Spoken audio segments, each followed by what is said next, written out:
field calm, Midwest tone, but he's spitting facts like a dog with a bone. Lanky frame, fire-haired eyes on the case, breaking down the game and the darkest place. Sports scores to murder boards, Hoosier logic cuts like swords. From Friday lights to chalked out lines, this redhead's brain rewrites the lines. Inside the Hoosier mind, where the stories twist and stats unwind. He's a legend in flannel, mic in hand, digging deep where few can stand.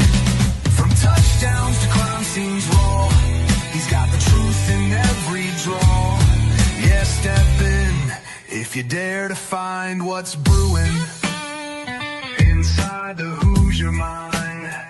He'll talk Pacers, Colts, or Colts on trial. Hoosier humor with a devilish smile. He's that redhead sleuth with a box of clues. Takes your headline, breaks the news. With every stat and every scream, he's painting portraits in your stream. Don't blink, he'll tie it tight. From game night wins to murder flight. Inside the Hoosier mind, where the facts hit hard and the lines are blind. He's a ginger ninja, sleuth and slick, cracking cases play by play quick. From courtrooms to the hardwood floor, he digs for more than just the score. Tune in and don't rewind, you're deep now inside the Hoosier mind.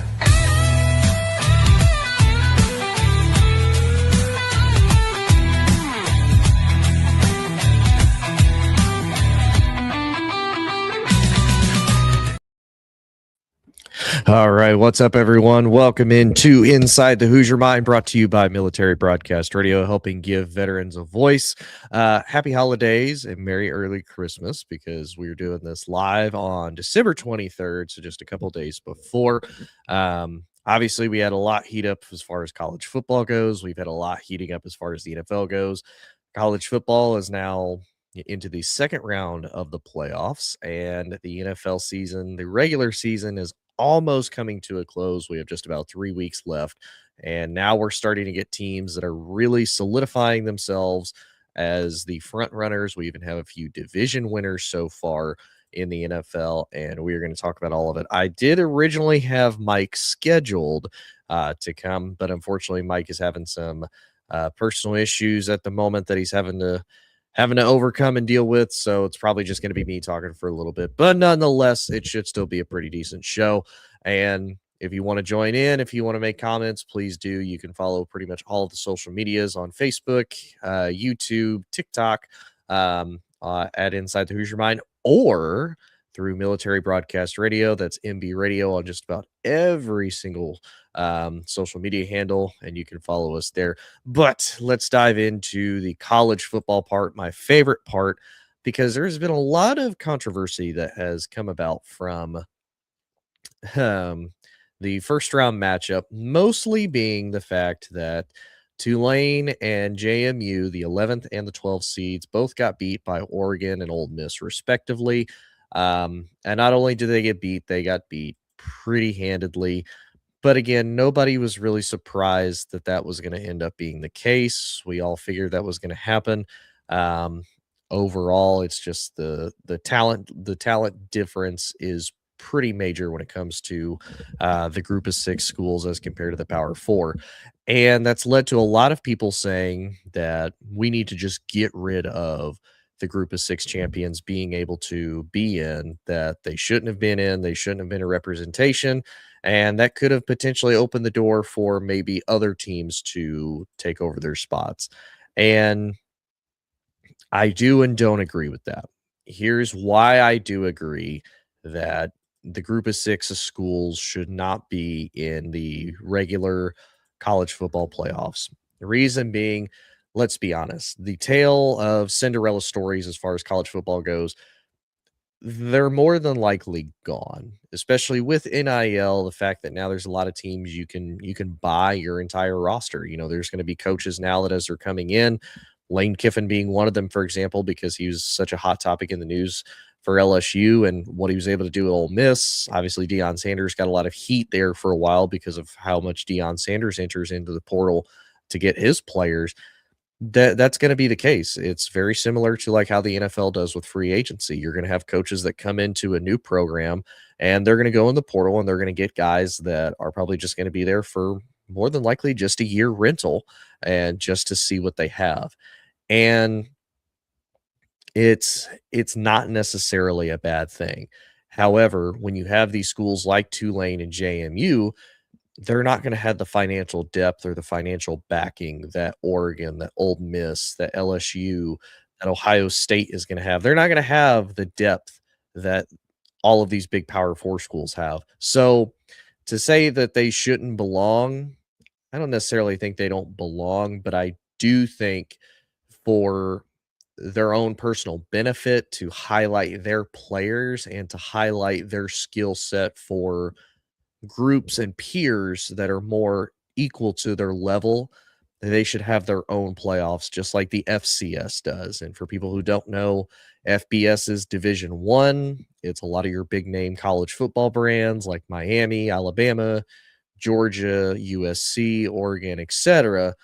That's your FBS. FCS is still Division 1, but it's more like North Dakota State, South Dakota State, Montana State, a lot of the um, still Division 1 schools that just don't have the money, the backing, or have just not been elevated to FBS level. And FCS has their own college football playoff system. I think they get like 24 teams in. And it's super interesting how they have their brackets set up. I think their playoffs is like a month long, by how everything's set up and by how it looks, but it's entertaining and it's fun. And they have their own awards that they're able to win, similar to the Heisman. They have their own records.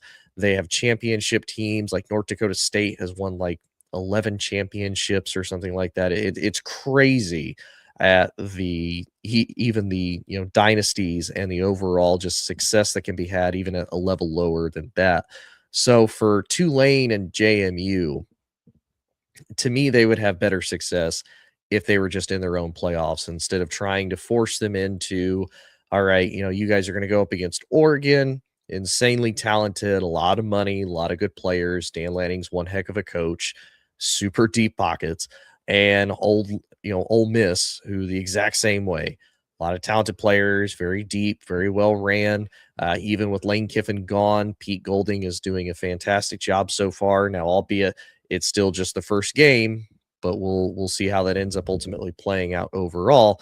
So, to me, I get why people wouldn't want them in. Here's my other counter argument, though, as to why they are in. They're in because of how the overall college football playoff contract is set up, because you have to have at least, at minimum, your 5 highest conference champions, which in this case it was Tulane was the next highest conference champion, because otherwise you're going to have an 8-5 Duke out of the ACC getting into the playoffs, getting probably be equally as bad, if not worse, than what Tulane and JMU did.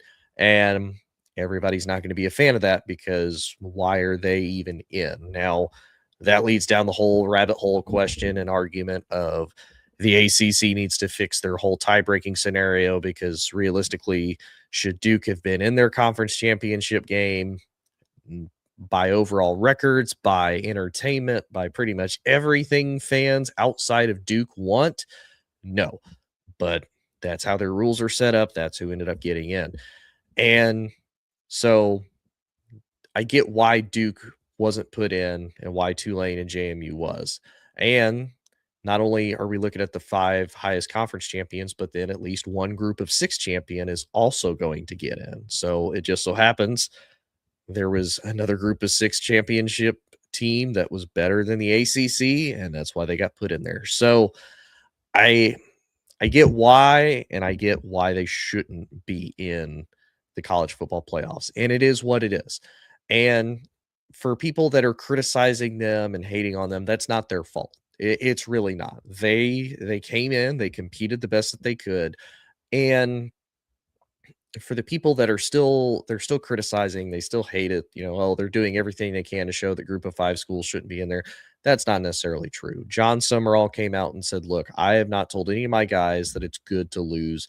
You never have a good culture, and you never tell somebody, oh, it's okay to lose. You should lose. Just lose. No, don't ever do that.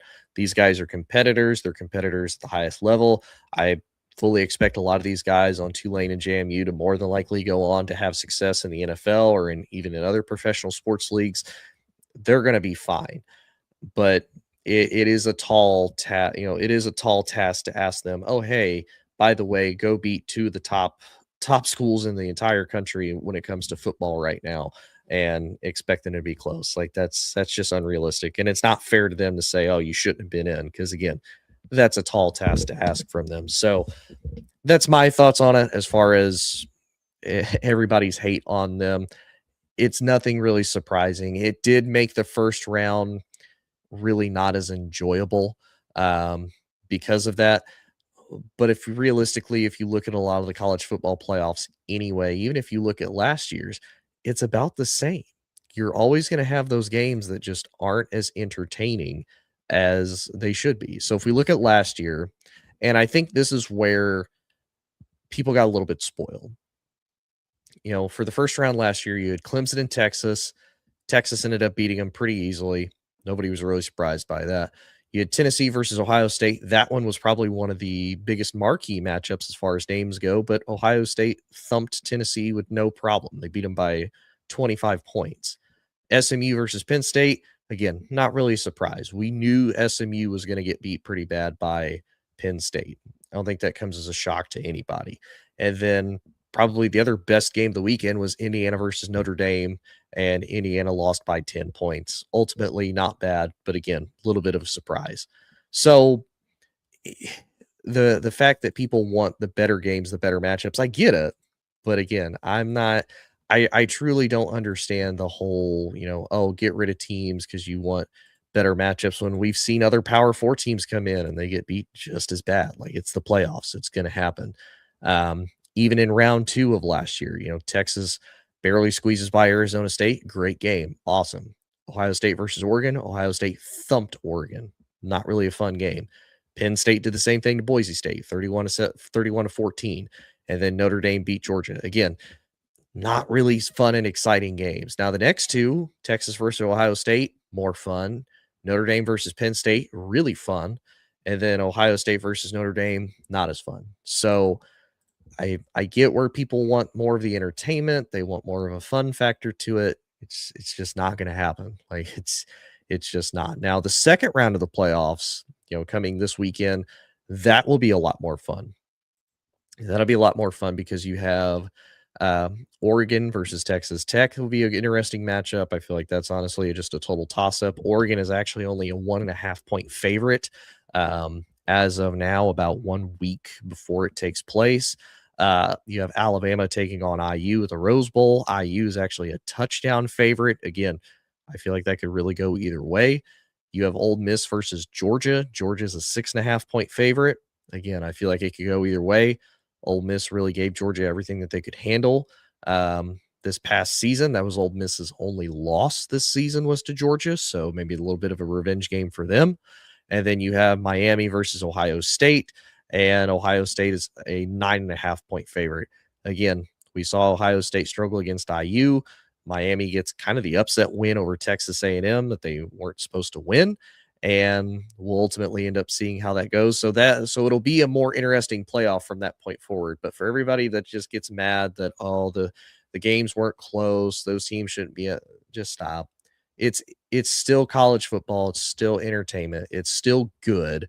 It's just not as good as what we think it could be. And how many times have we seen marquee matchups and they're just duds? I mean, realistically, the Texas A&M versus Miami, did I want that to be a 10-3 game? Absolutely not. I wanted it to be way more entertaining than that, because it was 3-3 with like 8 minutes left in the fourth quarter.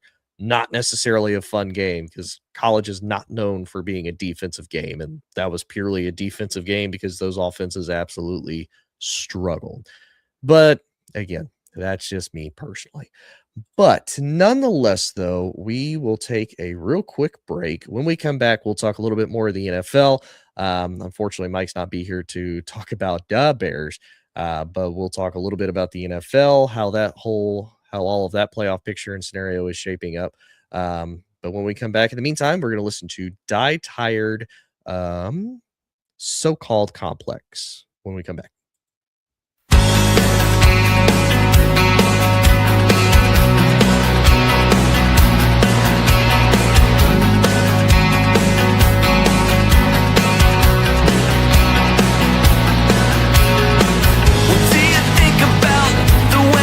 Now, am I thinking fine? How do you feel about the way I'm feeling? 'Cause I'm not sure I'm feeling alright. What do you know about the time that I've taken staring at this wall? What do you know about the time that I've taken waiting for the never-ending fall?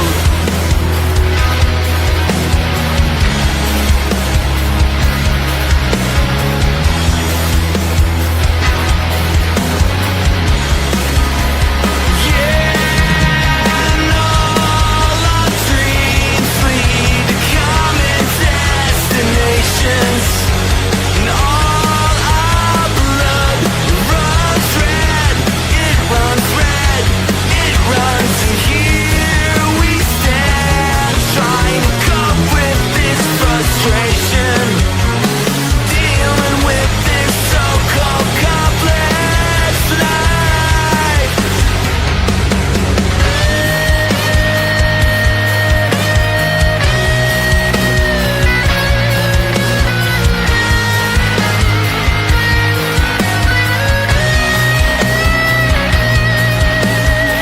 What do you think about the clothes I'm wearing now? Am I looking right? What do you know about the tech I'm repping? 'Cause I'm not sure I'm secure at night.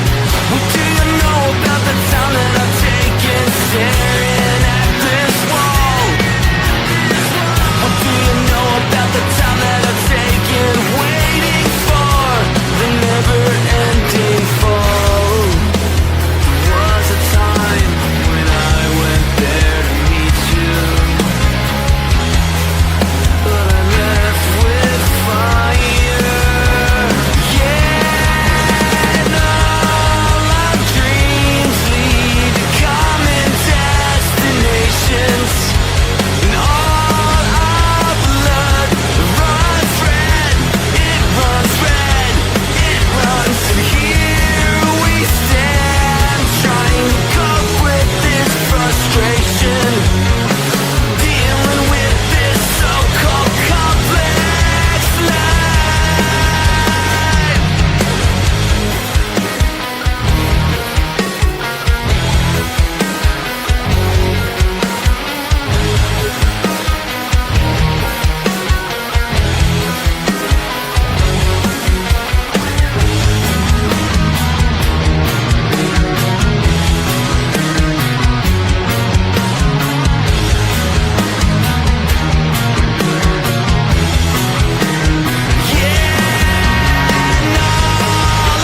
Dreams lead to common destinations, and all our blood runs red, it runs red, it runs, and here we stand, trying to cope with this frustration, dealing with this so-called complex life.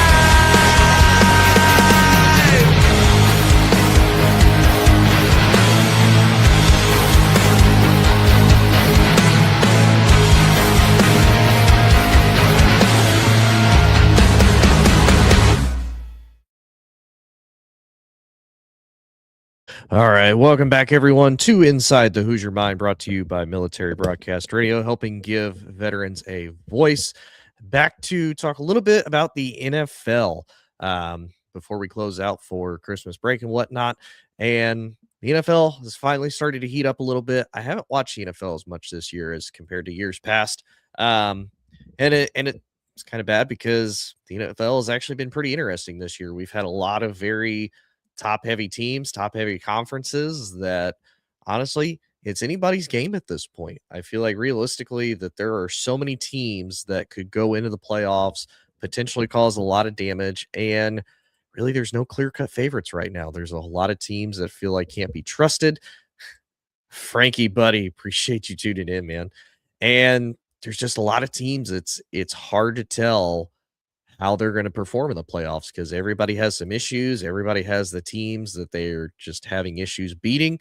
Um, or honestly, they're 1-1 against some of the teams that they struggle against. So, what does that look like overall as they move into the playoffs? So, let's look at the AFC and then we'll talk about the NFC because the NFC is Mike's favorite just because of his Chicago Bears sitting at the 2 seed as it stands right now in the NFC. But let's look at the AFC right now. As it stands currently, none of this is final yet. All of this could change as the season continues on. We have Denver sitting at the 1 seed, New England sitting at the 2, and Jacksonville sitting at the 3. All three of those teams for sure have uh, playoff berths locked. So they are for sure in. We just don't know what seed they're going to be. They could be anything from the 1 to the 7th seed, but they are for sure in the playoffs no matter what. Pittsburgh is technically sitting at 4th. They have not locked up a playoff spot. Whoever comes out of the AFC North is going to have to win the division in order to get that. With the Colts losing last night to San Francisco, the Chargers and Bills both secure playoff spots as well. And then still alive for the playoffs, but not officially eliminated. Some of these teams, like Houston, is not officially eliminated. They do have to have a couple more wins. They can still win the division from Jacksonville, but I believe they still have to have Indy lose one more game in order for them to secure a playoff victory. And I believe same for the Ravens. The Ravens have to have a lot of help. They also have to hope that Pittsburgh ends up dropping a couple more games, and Baltimore has to win a couple more in order to secure their division in the AFC North and also make a postseason berth. So a lot of interesting teams, more top heavy than anything. I feel like that 7th seed is probably going to belong to either Houston or Jacksonville, whoever ends up coming out of the AFC South in 2nd place, unfortunately. But we'll have to see how that ends up playing through. And I will say that this is going to be kind of a mixture of topics, but it does tie in with the Colts. The Colts started out so hot. They were 7-1 at one point, one of the hottest teams in the league. And now they're 1-6 in their last 7 games, having brought Phillip Rivers out of retirement, even just to see what they have at quarterback. And I know Mike and I actually talked about this last week, and it's been brought up a couple more times. And I still have a little bit of like questions about why they brought back Phillip Rivers of all quarterbacks, because there had to be other quarterbacks available for them to bring in, but they decided to bring Phil out of retirement nonetheless, though. And he hasn't necessarily done bad. You can definitely tell he's got some rust. You can tell that he's been retired for a while, and he just doesn't have the arm that he used to. For anybody who watched the game last night, you watched him try to zip a lot of balls in there, and he just doesn't have the arm strength that he used to. He wasn't as accurate as he was a few years ago. And even honestly, towards the end there a few years ago, his statistics were not exactly the prettiest. According to ESPN's projected stats, if he would have played the entire season, he was projected to have roughly just under 3,400 yards, 26 touchdowns, 17 picks, and an 86.6 QBR rating, which isn't terrible. It would have been pretty good had he been able to play the full season. But again, that's a whole lot of what ifs. So far this season, he's thrown almost 400 yards, so he averages about 200 yards a game, 3 touchdowns, and then he had a couple picks last night that ultimately ended up sealing the Colts' fate. And the reason why I bring that up is because a lot of people have still criticized the fact that Cam Newton is still sitting on the bench in potentially significantly better shape than Phil. Um, and his biggest argument is, why didn't I get a call? I'm a better athlete, potentially better shape than Phil. And if you look at Cam's stats, his last year in the league, which funny enough was the same year that was Phillip Rivers technically last year in the league before getting called out, it was not great. He struggled throwing the ball. He struggled moving. He's had a lot of issues staying healthy. Now that could change 5 years down the road. Now that he doesn't have all the abuse and the impact on his body, maybe it is different. Maybe it's different with a fresh set of eyes. He can look at things differently now that he's had a chance to truly take a break, look at everything from an outside perspective, see where he gets criticized from. Maybe it is a different Cam Newton. Who knows? But I would also say for the Colts, Phil's familiar with the system. He's familiar with Shane Steichen. A lot of the offense that Shane runs, Phil was actually running with his son's team that he was coaching in high school. So I get maybe not wanting to deal with the learning curve thing. But a lot of people would also make the argument, myself included, who better to be a better mentor to Anthony Richardson than Cam Newton, the original big-bodied athletic quarterback that can truly carry a team. And I think Cam doesn't really get enough credit for the fact of he's a big athletic guy. He could throw the ball with no problem. He could run the ball, and he could lead a team. Like, if you look at that Auburn team that won the national championship, I don't really know any other names. I don't remember any other names off of that Auburn team other than Cam Newton's. And the same for that Panthers team that ended up going to the Super Bowl in 2015 against the Broncos. I mean, he carried that team to there. Like, he was so much better than what people were willing to give him credit for. And it was sad to kind of see his career take a tumble that it did. He was doing so well with the Patriots. If Frankie's still watching, I'm sure he can attest to that Patriots team with Cam Newton pre-COVID. That was a scary Patriots team. Cam Newton was making it work. That Patriots team was on fire. Now, post-COVID, it was a little bit different situation. It was a different Cam Newton. And, he ended up bouncing around, went back to Carolina, had a little bit of a career resurgence, but Carolina was just an absolute mess at that point too. So he wasn't exactly put in the best of situations there going back either. So that just kind of is what it is. But nonetheless, though, it stinks to see the Colts start off so hot, so great, and now they are technically still alive for the playoffs, but they're very much on the fringe. With not a high percentage point of potentially being able to make it. So it stinks to see, but it is what it is. Now, on the other side, we have the NFC, and the NFC was supposed to not be as interesting. It wasn't supposed to be as top heavy.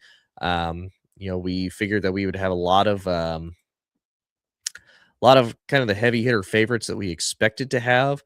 And ultimately, so far, that's proven to not be true. Detroit is really struggling. They're technically just on the outside looking in potentially. They need some help as far as people getting eliminated, people tripping up and whatnot. And MJ, I see you. The Pinstripe Bowl, Penn State versus Clemson. Ooh, that'll be interesting to see because Clemson ended up having a really bad year. Penn State had a really bad year. So we'll kind of see how that ends up going out. But in Yankee Stadium in the Bronx in New York, you're not that far. Are you gonna go? Are you gonna go see your Nittany Lions versus the Clemson Tigers? But back to the NFC though. Seattle is currently at the 1 seed. Again, all of this is subject to change. The 2 seed is the Chicago Bears. Philly is the only divisional winner as it stands currently right now. They won the NFC East with Dallas losing, and Philly being able to get the win. They're sitting there at 10-5. Carolina is in the driver's seat of the NFC South, sitting there at 8-7. And then you have San Francisco ended up securing a playoff spot last night with a win. And they are technically ahead of the Rams, who are sitting at the 6th seed. And then right now, as it stands, you have Green Bay at the 7th, and Detroit is looking out. Both of these teams, depending on if Green Bay loses loses 2 more games, and if Detroit wins, Detroit would get in. Now, the problem for Detroit is if Green Bay wins at least another game, they still have the tiebreaker. Actually, they have both tiebreakers head-to-head against Detroit because they swept them this season. So that's one of the issues that Detroit is having to run into. They're 1-3 against the division so far this year, and so they're really going to be struggling. They need a lot of help in order to get in, and it's interesting to see because Seattle is led by Sam Darnold, who has had a bit of a career resurgence. That Seattle defense is actually a lot better than what I thought it was going to be. And I didn't expect Seattle's offense to be as potent without DK there. Now, obviously, Jackson Smith and Jigba has done fantastic for them. But I'll be honest, I was not expecting.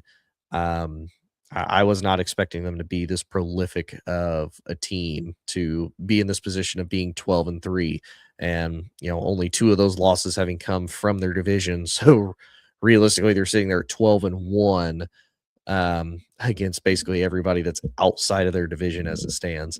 We'll get to the Bears last because I know Mike wants to talk about the Bears. Maybe he can make a sneak in appearance. We'll see. But Philly is one. Honestly, I do not trust Philly right now. Philly has a lot of offensive issues. Their defense is having to carry them. And it's a lot of questions with Jalen Hurts. And it stinks because I watched Jalen Hurts in college. I've watched him throughout the NFL. Everybody brings up the fact he's had a different offensive coordinator every single year from college all the way up to his professional year now. I'm going to say this. It's not that I don't think he can. Philly is not designed for that. And I wonder, especially now with the fact of they've never really had him be that guy in Philly, can he be that guy? Because they've always had him, they've almost always with him had a pretty decent run game. I mean, don't get it twisted. Saquon last year was magical. That was hard to replicate. Saquon this year, a little bit of a down, not as high in production. And then running back by committee before that, as far as Gainwell, as far as Miles Sanders and whatnot. So they have talent all over that Philly roster with Devontae Smith. AJ Brown has been there, but AJ Brown is the other issue there in Philly because when they target him a lot, when they truly utilize him in the game, they lose. If they don't, they win, and it's crazy. But the offense is a huge question for Philly. Philly does not look like the dominant team that we were used to seeing last year, where if you came into Philly or Philly came into you, you were going to get bullied, you were going to get beat up. That's not really the case now. Philly is pretty vulnerable and pretty susceptible, and I wouldn't be surprised if I don't necessarily know about a first round bounce like people are saying, but I feel like they are going to struggle the first round, and they may end up losing in the second, depending on who they have to face as the playoffs go on. Carolina is interesting because of how much they've bounced back. Kudos to Bryce Young. I did not have a lot of faith in that young man. Full transparency. I didn't care for him coming out of college. I thought he was small. The fact that he had a severely talented Alabama team around him, and a lot of Alabama quarterbacks struggle when they go into the NFL because they don't have those 5-star prospects and first round draft picks surrounding them anymore. They got guys on, couple steps down from that, and usually they struggle. And kudos to him for making a comeback and honestly leading a team that right now is sitting at 8-7 that nobody really expected them to be there. I didn't expect them to be there at all. Technically, Tampa Bay is still alive for the division, but the same thing. They need Carolina to lose a couple, and they have to win out in order to ultimately get that, because they just actually beat Tampa Bay to take control of the NFC South. Then you have the San Francisco 49ers, who, through all the injuries, through Brock Purdy being hurt, through a lot of youth, are sitting there at 11-4, still in contention for the NFC West. Same with the Rams, sitting there at 11-4 in contention. 3 teams coming out of the NFC West, and I feel like all 3 of them honestly could make a run for the Super Bowl. I don't trust San Francisco as much just because of some of the experience, some of the injuries and whatnot, but we'll see. And if I had to pick out of Seattle, San Francisco, and Los Angeles a favorite to maybe go all the way, I would probably pick Los Angeles just because of it being Matt Stafford, the experience he has. He still has Puka, albeit a little bit injured. Now, Devontae, I don't know if he lost Devontae for the year or not. But again, the experience and whatnot is still there, and that Rams team is extremely talented. So we'll see how that goes. And then honestly, Green Bay and Detroit, Green Bay lost Jordan Love to the Bears this past game. He got a concussion, so who knows if he'll be back for Green Bay's last couple of games or not, because they still have to face the Ravens and they have to face the Vikings to close the year out. So who knows how that's going to end up going. The Ravens are going to be fighting hard for a spot, and the Vikings, it's your division rival. Who knows if J.J. McCarthy's going to be there or not? That's a tall task, and who knows which JJ McCarthy is going to show up? Is it going to be 9, or is it going to be JJ McCarthy? We'll see. And for the Lions, they have a little bit of a benefit because they have to go to Minnesota and face them on Christmas, and then they have to go to Chicago, which that's going to be rough because it's going to be cold weather. Now the Bears do have to face San Francisco next, which is going to be a little bit of a struggle for them as far as talent goes. But they do have a little bit of the benefit of it's at San Francisco, so it's a little warmer. You don't have to worry about the frigid cold temperatures. Otherwise, I would have honestly taken Chicago in this if it was in Chicago. And then they host the Lions, obviously, which if we know anything about Jared Goff over the last few years, he does not do well in the cold at all. So we will see. This is an interesting time of year. Everything's heating up. You have the playoffs. You have everybody fighting as hard as they can. Even have teams fighting just to play spoiler to some of the teams that they don't care for and that they don't like because, hey, if I can't get in, I don't want you to get in either, to be honest with you. So it'll be interesting to see. College football's heating up. The NFL's heating up. And it's just a fun time, to be honest with you. The only bad part, it's warm here in the Midwest, and it's going to be like 65 degrees on Christmas. I'm not a fan. I want a snowy, cold Christmas on Thursday, but unfortunately, I don't think I'm going to get it. So I think I'll end a little bit early, but I appreciate everybody tuning in. Hope everybody has a happy holiday, has a safe time. Please enjoy time with family and friends. If you don't, please reach out to somebody. I'm sure there are multiple families, multiple friends that would be willing to host you, have you. And if you can, don't sit by yourself. It's a really lonely time when you do. Call somebody. You can probably call just about everybody here at MBR if you need somebody to talk to, just hang out with, anything like that.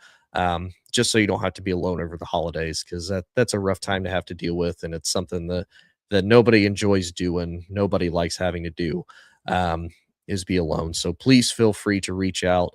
If you need somebody to talk to, if you just want somebody to hang out with, please do.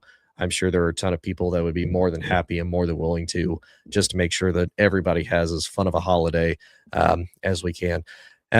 If you like this, and if you like more of the other great veteran hosts here at MBR, please check out mbradio.us is the main website. It's also the Instagram. You can Google search MB Radio. It says everything it can about all the great veterans, all the great hosts here at MBR, and the great mission that MBR does. A lot of veterans, they have great stories. They have great life advice. They're great teachers. They're great mentors. They're funny, if anything. And it's something that a lot of people can learn from. A lot of their stories are extremely useful to so many people across the board in situations that, for us in the military, if we've learned anything over our time, we are put in such unique, such weird situations. And when we tell it to people who aren't in the military, they look at us kind of weird, like, what are you talking about? That doesn't happen. Oh, yes, it does. And another veteran will hear this and go, nope, that absolutely happens. So take advantage of all the knowledge, take advantage of all the advice that they have to give you. They're absolutely fantastic. I love being a veteran. I've loved being a part of MBR. It's been fantastic. I appreciate everything that all of them do, and all the ones behind the scenes that you may not get to see as much, that put in just as hard of work. I appreciate and love them too. Nonetheless, so everybody have a happy holiday, have a Merry Christmas, whatever you prefer, whatever you celebrate. And we will see y'all at the beginning of the new year to discuss more college football, more NFL, more sports, everything in between. Hope everybody has a good night, and we will see y'all later. Life is like a duck. Tough times don't last, but tough people do. Here at Military Broadcast Radio, we're teaming up with our friends at Die Tired, the veteran-friendly music band spreading strength, resilience, and mental health awareness, one shirt at a time. And check this out. Their brand new shirts feature broadcast beaker right on the breast pocket. A reminder that you can weather the storm, and you're never alone. Shirts are only $25 and proceeds support giving veterans a voice. MBR's mission to teach veterans how to podcast and videocast. Because when our vets are talking, they're not overthinking. They're not second-guessing. Together, we stop the 22 stigma. Grab your shirt today at mbradio.us and hit the shop. Or go directly to toramerch.printavo.com/merch/dietiredband. That's toramerch.printavo.com/merch/dietiredband. Suit up, stand strong. Remember, we're unduckable together.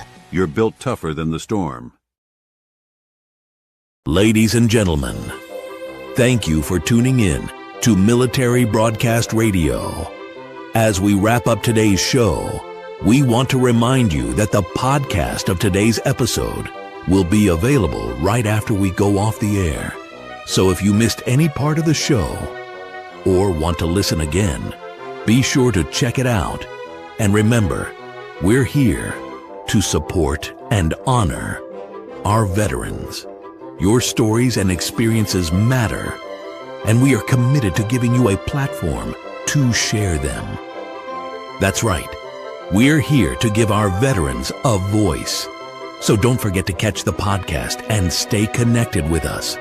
Giving our veterans a voice.